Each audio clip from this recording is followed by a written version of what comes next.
আরে, এখানে আবার কে কান্না করছে? আশেপাশে তো কেউ নেই। না, যাই একটু খুঁজে দেখি।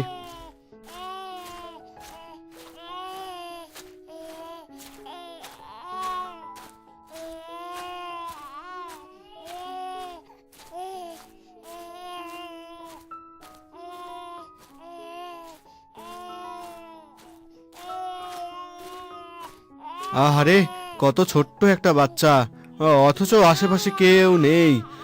কে কে এই বাচ্চাটাকে এখানে ফেলে রেখে গেল? কে এই বাচ্চার মা বাবা? কে এই বাচ্চার মা বাবা? আহ, বাচ্চাটাকে দেখে তো আমার ভীষণ মায়া হচ্ছে। না, একে বরং আমি আমার সাথেই নিয়ে যাই। বাচ্চাটা কেমন শুকিয়ে গেছে, ওকে তো কিছু খাওয়াতে হবে।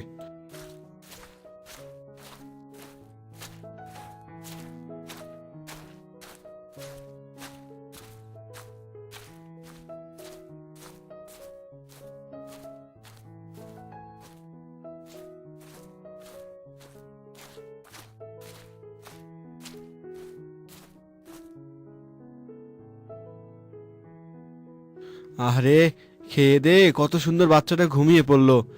কিন্তু এই বাচ্চাটাকে নিয়ে এখন আমি কি করব? একদিকে আমার গরু, আর একদিকে এই বাচ্চা। আমি তো কিছুই বুঝতে পারছি না। না, যাই, আগে গরুগুলোকে বের করে নিয়ে আসি, তারপরে না হয় এই বাচ্চাটাকে দেখা যাবে।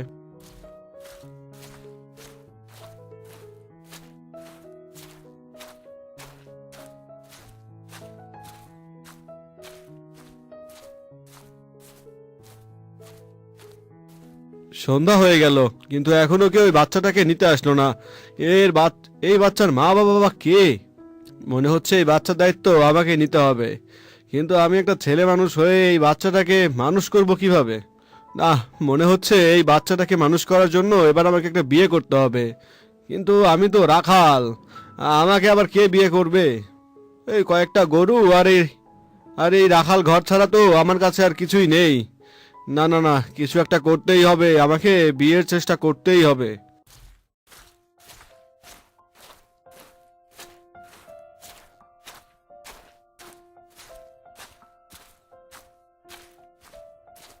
ও বুড়িমা, শুনছো? তোমার ঘরে তো একটা নাতনি আছে, বিয়ের উপযোগ্য। তা বলছিলাম কি, তোমার নাতনিকে কি আমার সাথে বিয়ে দেবে? একটা বাচ্চাকে মানুষ করার জন্য তো একটা বউ খুবই দরকার। এসব তুই কি বলছিস? আমার নাতনি অনেক সুন্দরী। আমার নাতনিকে আমি অনেক সুন্দর ছেলের সাথে বিয়ে দেব। আমি কি আমি কি তোর মতো রাখালের সাথে বিয়ে দেব নাকি? হ্যাঁ, যা যা বলছি এখান থেকে। দূর হ, দূর হ বলছি। এসব কথা বলে বুড়িটি সেখান থেকে চলে যায়।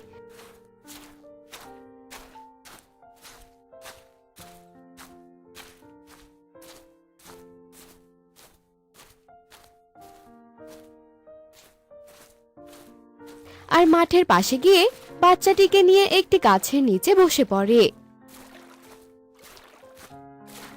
তখনই মাঠের পাশের বড় নদী থেকে কারো হাসার আওয়াজ ভেসে আসে।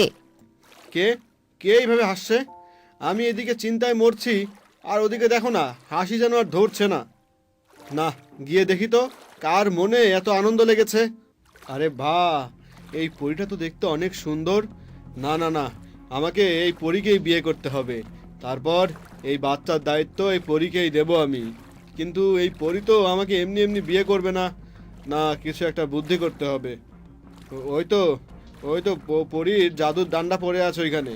আর এই জাদুর ডান্ডাই হলো পরীকে বশে আনার অন্যতম উপায়। এসব কথা বলে রাখাল পরীর জাদু দান্ডাটা নিয়ে নেয়, আর এসব কাহিনী পরী দেখে ফেলে। এই এই কে তুমি?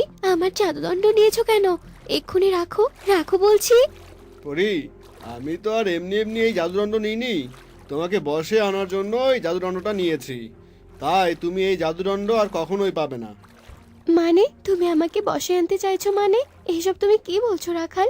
তুমি কি জানো আমি চাইলে এক্ষুনি তোমাকে কি করতে পারি?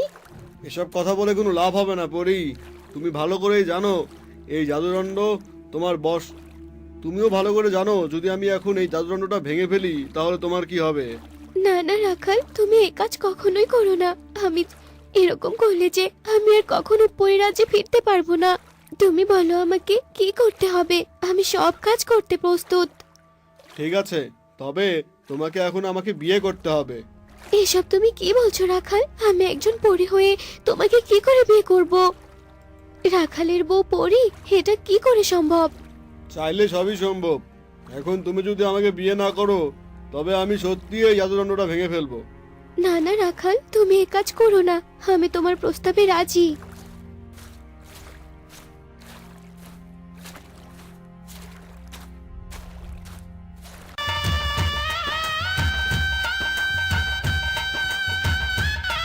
তোমার কথা শুনে আমি তো বিয়ে করে ফেললাম, এবার আমার জাদুদণ্ড আমাকে দিয়ে দাও। শোনো পরি, তোমাকে আমি বিয়ে করেছি এই বাচ্চাটাকে মানুষ করার জন্য। তাই এই বাচ্চাটা যতদিন না বড় হচ্ছে, ততদিন তুমি ওই জাদুদণ্ড ফিরে পাবে না। এ কি রাখাল, তুমি এসব কি বলছো?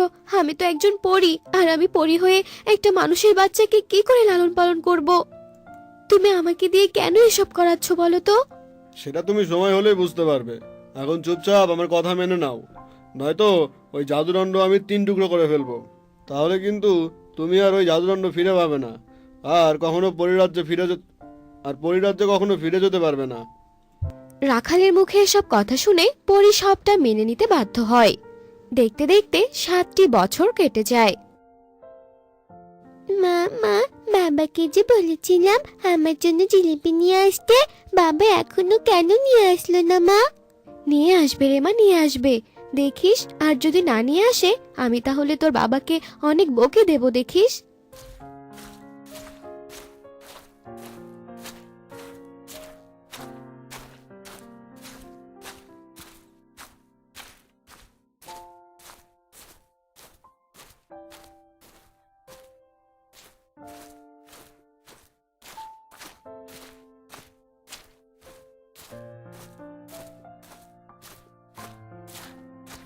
হ্যাঁ গো, আজ তোমার বাড়িতে আসতে, আর মেয়েটা যে বলেছিল ওর জন্য জিলিপি নিয়ে আসতে, কই আনলে না তো?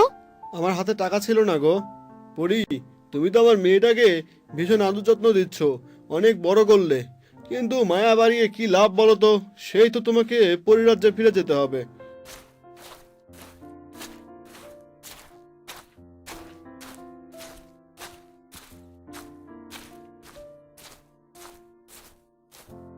এই নাও পরি, তোমার জাদুদণ্ড।